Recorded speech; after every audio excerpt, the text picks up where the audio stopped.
بسم اللہ الرحمن الرحیم۔ حضرت عبداللہ بن مبارک رحمۃ اللہ علیہ فرماتے ہیں کہ ایک مرتبہ مکہ معظمہ میں شدید قحط پڑا۔ لوگ نماز استسقاء کے لیے میدان عرفات میں جمع ہوتے رہے، لیکن کسی طرح قحط کے آثار کم نہ ہوئے۔ برابر ایک ہفتہ اسی طرح گزر گیا۔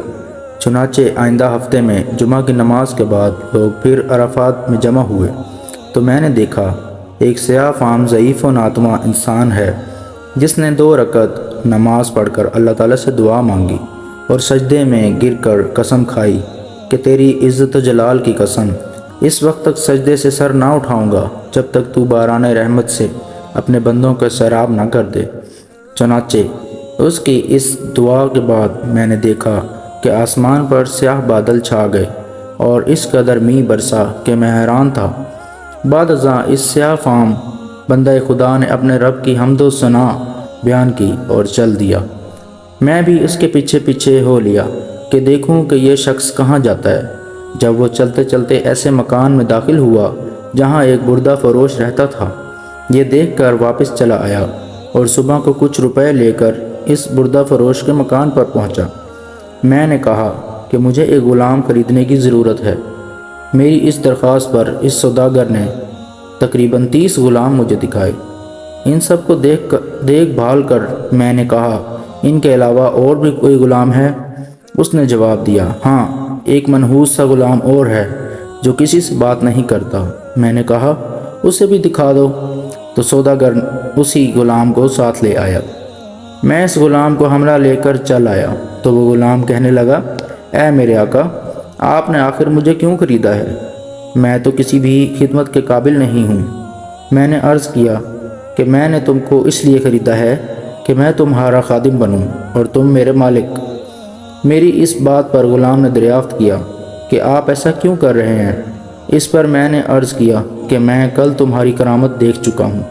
اللہ نے تمہاری دعا قبول فرمائی اور اپنی رحمت کی بارش کر دی جس کے لیے مخلوق پریشان تھی۔ اس نے دریافت کیا کہ کیا واقعی آپ نے ایسا دیکھا ہے؟ میں نے کہا، ہاں۔ اس کے بعد اس نے دریافت کیا کہ کیا آپ مجھے آزاد کرتے ہیں؟ میں نے کہا کہ تو اللہ کے واسطے آزاد ہے۔ اس کے بعد میں نے ایک غیبی آواز سنی کہ اے بن مبارک، تجھے بشارت ہو، اللہ تعالیٰ نے تیری مغفرت فرما دی ہے۔ بعد ازاں اس غلام نے کامل وضو کر کے 2 رکعت نماز پڑھی اور کہا کہ اس چھوٹے آقا کی آزادی پر تو اللہ کا شکر ہے، مگر اللہ تبارک و تعالیٰ کے آزاد کرنے پر اس کا شکر کس طرح ادا کروں؟